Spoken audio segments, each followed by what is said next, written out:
Everyone, welcome to this video. इस video में हम मध्य प्रदेश के फिजिकल डिवीजन भौगोलिक विस्तार की सीरीज को कंटिन्यू करने जा रहे हैं। इस वीडियो को प्रेजेंट कर रही हूं मैं अमीशा जायसवाल। अभी तक हमने मालवा प्लेटू के बारे में डिस्कस कर लिया है, सेंट्रल इंडिया प्लेटू के बारे में, बुंदेलखंड प्लेटू और रीवा पन्ना प्लेटू के बारे में डिस्कस कर लिया है। इस सीरीज को कंटिन्यू करते हुए आज हम डिस्कस करेंगे नर्मदा सोन वैली और साथ ही बघेलखंड प्लेटू के बारे में। इस वीडियो में हमारी टारगेट ऑडियंस है एमपीपीएससी प्रीलिम्स के एस्पिरेंट्स, एमपीपीएससी मेंस के aspirants, MPSI, MP constable, MP patwari और अगर आप कोई अदर व्यापम एग्जाम की तैयारी कर रहे हैं तो इस वीडियो को देख सकते हैं। इन सभी ऑडियंस को टारगेट करके ये वीडियो आपको प्रोवाइड की जाएगी, साथ ही प्रीवियस ईयर के क्वेश्चन पेपर भी आपको इसमें प्रोवाइड किए जाते हैं। तो चलिए स्टार्ट करते हैं इस वीडियो को। नर्मदा सोन घाटी, यह घाटी राज्य का सबसे निचला भूभाग है।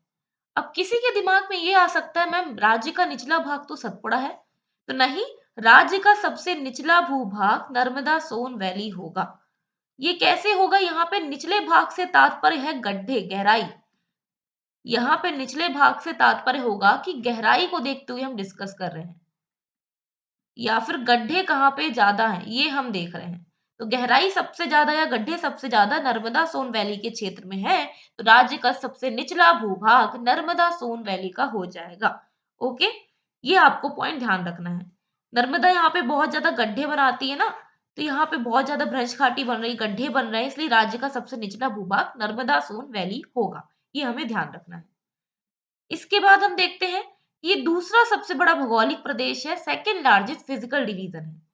फर्स्ट नंबर पे आप सभी को ध्यान होना चाहिए, मालवा था 28% भाग में और ये 26% भाग में फैला हुआ है। नर्मदा सोन वैली 26% भाग में फैली हुई है, second largest physical division of MP. क्षेत्रफल 86,000 किलोमीटर स्क्वायर है, जो हमें ध्यान रखना है। इसके बाद जिले हम देखते हैं, अनूपपुर, मंडला, डिंडौरी, नरसिंहपुर, जबलपुर, कटनी, होशंगाबाद, रायसेन, सीधी, खंडवा, खरगोन, सीहोर, धार, बड़वानी और अलीराजपुर, ये सारे जिले इसके अंतर्गत आएंगे।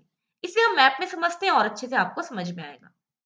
तो इसमें जो जिले शामिल है वो हम देख रहे हैं, अनूपपुर, मंडला, डिंडौरी, नरसिंहपुर, जबलपुर, कटनी, उमरिया। इसके अलावा हम देख रहे हैं सीधी। सीधी के साथ हम आगे बढ़ेंगे तो आपका शहडोल का भी कुछ हिस्सा इसमें आ जाएगा। आगे बढ़ोगे तो आपका होशंगाबाद, हरदा, खंडवा, खरगोन, बड़वानी और अलीराजपुर, ये सारे एरिया जो हैं, यहाँ से नर्मदा और सोन नदी का हिस्सा आपको देखने को मिलेगा। तो ये नर्मदा सोन घाटी के अंतर्गत आ जाएंगे।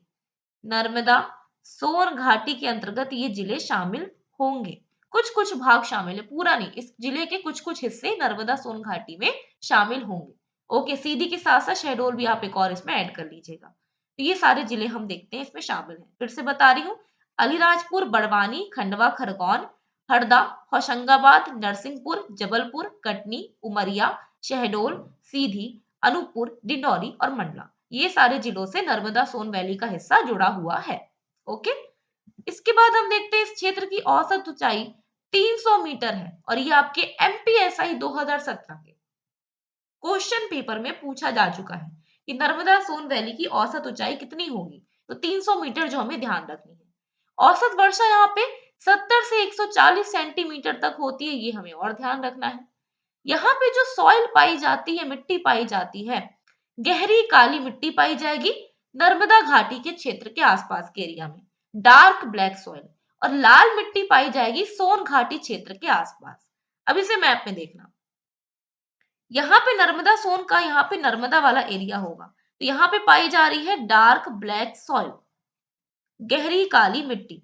और जो सोन रिवर का हिस्सा है, ये वाला हिस्सा सोन रिवर का है, तो सोन रिवर के एरिया में लाल मिट्टी या फिर रेड सॉइल पाई जाती है। तो ये हमें ध्यान रखना है, 2 पॉइंट। इसके बाद हम देखते हैं, नर्मदा घाटी क्षेत्र में सर्वाधिक उत्पादन के कारण इसे राज्य की अन्य पेटी कहते हैं। मोस्ट इंपॉर्टेंट पॉइंट, कि नर्मदा घाटी क्षेत्र में प्रोडक्शन ज्यादा होता है, यहाँ पे बहुत से अन्न को हम देखते हैं उगाया जाता है, प्रोडक्शन होता है, तो इस वजह से राज्य की अन्य पेटी इसे कहा जाता है। यहाँ पे सर्वाधिक जायद फसलें पाई जाती हैं, अर्थात नकदी फसलें। नकदी फसलें जो जैसी उग रही है वैसी उन्हें तुरंत नकदी बेच दिया जा रहा है, जैसे खीरा, खरबूजा आदि। तो जायद फसलें या नकदी फसलें यहाँ पाई जाती हैं और राज्य की अन्य पेटी इसे कहा जाता है। इस क्षेत्र में गोंड, कोरकू और बैगा जनजाति पाई जाती है। गौंड जनजाति पाई जाएगी डिंडौरी मंडला जबलपुर के एरिया में, कोरकू होशंगाबाद बैतूल के एरिया में और बैगा मंडला डिंडौरी के क्षेत्र में। तो ये सारी ट्राइब्स यहाँ पे पाई जाती हैं, गौंड, कोरकू, बैगा। तो ये हमें और ध्यान रखना है। नेक्स्ट पॉइंट में आते हैं, most important point. Narmada Son घाटी आप सभी को पता होना चाहिए बीचों बीच है। ऊपर है विंध्याचल श्रेणी और नीचे है सतपुड़ा श्रेणी, अर्थात उत्तर दिशा में नॉर्थ डायरेक्शन में विंध्याचल है और दक्षिण दिशा में साउथ की ओर हम देख रहे हैं कि सतपुड़ा श्रेणी है। तो यहाँ पे वही लिखा है, नर्मदा सोन घाटी विंध्याचल श्रेणी और सतपुड़ा श्रेणी के मध्य स्थित है। ये एमपीपीएससी फॉरेस्ट सर्विस के एग्जाम में 2018 में पूछा जा चुका क्वेश्चन है। इसे मैप में भी समझ लेना कैसे क्या होगा। तो यहाँ पे ऊपर की ओर फैला हुआ है विंध्या, उत्तर दिशा की ओर विंध्या रेंज है, ठीक। और नीचे की ओर आप सभी को दिख ही रहा है सतपुड़ा रेंज है और बीच में नर्मदा सोन वैली। तो वही लिखा है, नर्मदा सोन घाटी विंध्याचल और सतपुड़ा के बीचों बीच स्थित है। उत्तर दिशा की ओर विंध्याचल है, दक्षिण दिशा की ओर सतपुड़ा है। तो ये हो जाएगा पॉइंट, नर्मदा सोन वैली विंध्याचल और सतपुड़ा के बीचों बीच स्थित होगी। ये आपके एग्जाम में पूछा जा चुका है।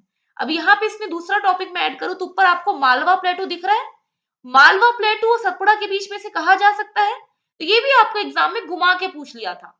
देखो यहाँ पे लिखा हुआ भी है, मालवा पठार और सतपुड़ा श्रेणी के बीच नर्मदा सोन घाटी है। डेली फेडरेशन 2016 के एग्जाम में पूछा जा चुका है। तो यहाँ पे वही मालवा प्लेटू ले लो या विंध्याचल रेंज ले लो, तो वो दोनों ऊपर की ओर आपको देखने को मिल रहा है उत्तर दिशा में। तो मालवा प्लेटू और सतपुड़ा के बीच में नर्मदा सोन वैली या विंध्याचल रेंज और सतपुड़ा के बीच में होगा नर्मदा सोन वैली। दोनों बात एक ही है, घुमा फिरा के आपसे पूछा जा रहा है। इसलिए मैप को ऑब्जर्व करना बहुत ही इंपॉर्टेंट होता है। अगर आप ज्योग्राफी पढ़ रहे हैं तो अगर आपने मैप को ऑब्जर्व नहीं किया, मैप को नहीं समझा, तो आपको कुछ नहीं बनेगा। इसलिए यहाँ पे मैप को ध्यान से देखो। एक बार मैं अलग से बना के दे रही हूँ, देखो यहाँ पे मालवा ऊपर की ओर, यहाँ पे बीच में है नर्मदा सोन घाटी और नीचे की ओर आपको देखने को मिल रहा है सतपुड़ा। तो बात हो गई ना, मालवा और सतपुड़ा रेंज के बीच में नर्मदा सोन घाटी है। अब ऊपर की ओर विंध्याचल रेंज भी है, तो इसी को घुमा के बोल सकती हूँ मैं, विंध्याचल रेंज और सतपुड़ा रेंज के बीच में नर्मदा सोन घाटी होगा। तो ये 2 पॉइंट हो जाएंगे जो हमें ध्यान रखने हैं, ठीक। इसके बाद आगे बढ़ते हैं। नर्मदा नदी भ्रंश घाटी रिफ्ट वैली यहाँ पे बनाती है। अब रिफ्ट वैली कैसे बनाती है इसको समझना। नर्मदा रिवर ये फ्लो कर रही है और इस तरह से यहाँ पे ऐसे गड्ढा सा बना हुआ है, ऐसे गड्ढा सा बना हुआ है और इस गड्ढे से फ्लो करके आगे बढ़ेगी वो। तो ये सकरा सा गड्ढा बनाती है ये भ्रंश घाटी जिसको कहते हैं। इस तरह से बनेगा, ये सकरा सा गड्ढा है, आपको दिख रहा है, लंबा ज्यादा लेकिन यहाँ पे चौड़ाई कम है इसकी। ऐसे सकरे से गड्ढे बनाती जिसको रिफ्ट वैली बोलेंगे। नर्मदा नदी भ्रंश घाटी रिफ्ट वैली बनाती है। यहाँ पे ये सारे पॉइंट हमने कवर कर लिए। एक बार मैं सारे पॉइंट रिपीट कर रही हूँ, ध्यान से सुनना। नर्मदा सोन घाटी 26% भाग में फैली हुई है। सेकेंड लार्जेस्ट फिजिकल डिवीजन हम इसको कह देंगे, ओके। मध्य प्रदेश के हम देख रहे हैं सबसे निचला भाग इसको कहा जाता है। यहाँ पे डार्क ब्लैक सॉइल पाई जाती है और साथ ही रेड सॉइल पाई जाती है। जिले मैंने आपको ऑलरेडी बता दिए हैं, पूरे यहाँ पे अनूपपुर से लेकर अलीराजपुर तक फैले हुए हैं। नर्मदा सोन वैली जो है मालवा प्लेटू या विंध्याचल रेंज और सतपुड़ा रेंज के बीचों बीच स्थित है और नर्मदा नदी यहाँ पे भ्रंश घाटी बनाती है। तो ये सारे पॉइंट हमने यहाँ पे डिस्कस किए। तो अभी तक हमने गाइस क्या डिस्कस कर लिया, मध्य उच्च प्रदेश के पांचों जो पॉइंट्स हैं वो डिस्कस कर लिए हैं। सेंट्रल हाईलैंड जिसको बोलते हैं, उसके अंतर्गत जो 5 फिजिकल डिवीजन है वो हमने डिस्कस कर लिए हैं। सबसे पहले हमने डिस्कस किया मालवा का पठार, इसी के अंतर्गत हो जाएगा। मालवा के पठार के अंतर्गत हो जाएगा मध्य भारत का पठार, सेंट्रल इंडिया प्लेटू जिसको बोल देते हैं इंग्लिश में, सेंट्रल इंडिया प्लेटू। ये हमने डिस्कस कर लिया। इसके बाद हमने डिस्कस किया रीवा पन्ना का पठार, ओके। रीवा पन्ना के पठार के अलावा हमने डिस्कस कर लिया है बुंदेलखंड का पठार। पठार को प्लेटू बोल देंगे इंग्लिश में, बाकी सब सेम है। और 5वें नंबर पे अभी डिस्कस किया हमने नर्मदा सोन घाटी। तो ये 5 जो इसके अंतर्गत फिजिकल डिवीजन हमने डिस्कस किए थे मध्य उच्च प्रदेश या सेंट्रल हाईलैंड्स के बीच में, वो पांचों के 5 हमने डिस्कस कर लिए हैं जो हमें ध्यान रखना है। अब आगे सीरीज को कंटिन्यू करती हूँ, हम डिस्कस करने जा रहे हैं बघेलखंड पठार या पूर्वी पठार के बारे में। बघेलखंड पठार को पूर्वी पठार भी बोल दिया जाता है। साथ ही साथ बोला जाता है कि बघेलखंड का पठार मध्य प्रदेश के उत्तर पूर्व नॉर्थ ईस्ट में है। यहाँ पे मैप में देखो, तो ये आपका ईस्टर्न प्लेटू तो से कह रहे हैं, लेकिन अगर डायरेक्शन पूछ लिया जाए तो यहाँ पे नॉर्थ और ईस्ट का हिस्सा बोल देंगे, तो नॉर्थ ईस्ट में आपका बघेलखंड प्लेटू स्थित है। बघेलखंड प्लेटू नॉर्थ ईस्ट एरिया में होगा। इसके अलावा ये क्वेश्चन देखो एमपीएसआई 2017 में और पटवारी 2017 के एग्जाम में पूछा गया था कि बघेलखंड का प्लेटू कौन सी दिशा में है, तो मध्य प्रदेश के उत्तर पूर्व या नॉर्थ ईस्ट में होगा। मध्य प्रदेश और छत्तीसगढ़ दोनों में ये फैला हुआ है, तो दोनों के एरिया को मिला के बोला जाता है 1,40,000 किलोमीटर स्क्वायर में ये फैला हुआ है। बट अगर ओनली में हम देखें कि एमपी की भाग हो रही है, एमपी का क्षेत्रफल अगर हम देख रहे हैं तो 25,000 हम किलोमीटर बोल सकते हैं। यहाँ पे 25,000 किलोमीटर स्क्वायर, 25,000 होगा, ठीक है। तो 25,000 किलोमीटर स्क्वायर इसको बोल दिया जाता है। अगर एमपी और छत्तीसगढ़ के एरिया के मिला के बात हो तो 1,40,000, और अगर केवल एमपी के एरिया की बात हो कि एमपी में क्षेत्रफल कितना है, तो 25,000 क्षेत्रफल हो जाएगा। ओके, प्रतिशत की लेकिन अगर मैं बात करूं तो 7% इसका भाग होगा। प्रतिशत को देखते हुए 7% है। एमपी कांस्टेबल 2016 के एग्जाम में ये पूछा गया था कि बघेलखंड प्लेटू का प्रतिशत कितना है, तो 7% जो हमें ध्यान रखना है। ऊंचाई की बात करूं तो 1200 से 1500 मीटर एवरेज हाइट यहाँ पे आपको देखने को मिलेगी। मिट्टी की बात की जाए तो यहाँ पे काली लाल मिट्टी, ब्लैक रेड सॉइल यहाँ पे पाई जाती है। और नदियां जो फ्लो करती हैं, सोन नदी, रिहंद नदी और गोपद नदी यहाँ पे फ्लो करेंगी।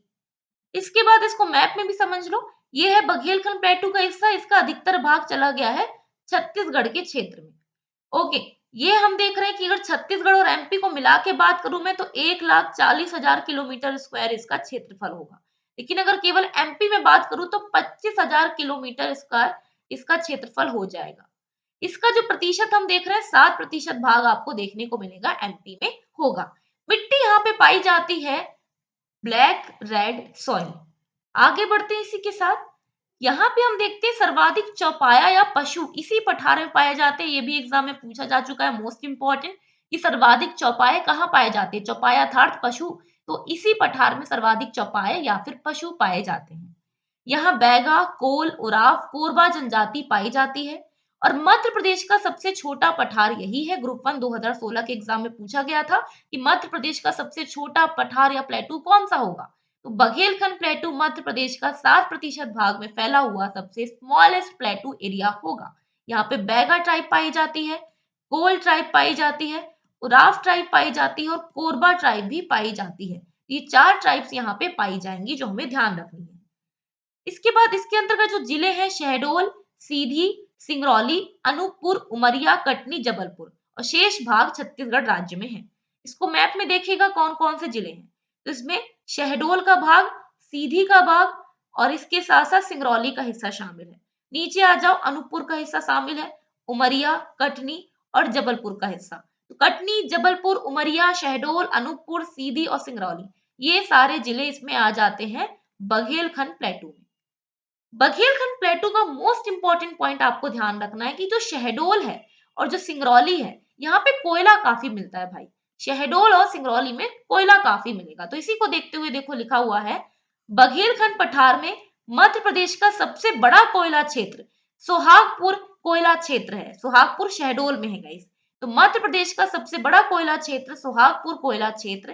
तो यहाँ पे हमने जाना कि जो शहडोल का सोहागपुर वाला इलाका है, सोहागपुर कोयला क्षेत्र मध्य प्रदेश का सबसे बड़ा कोयला क्षेत्र हो जाएगा फर्स्ट नंबर पे। और दूसरे नंबर पे सिंगरौली कोयला क्षेत्र सबसे बड़ा कोयला क्षेत्र होगा। और सिंगरौली में कोयले की सबसे मोटी परत पाई जाती है जो कि 136 मीटर मोटी परत होगी।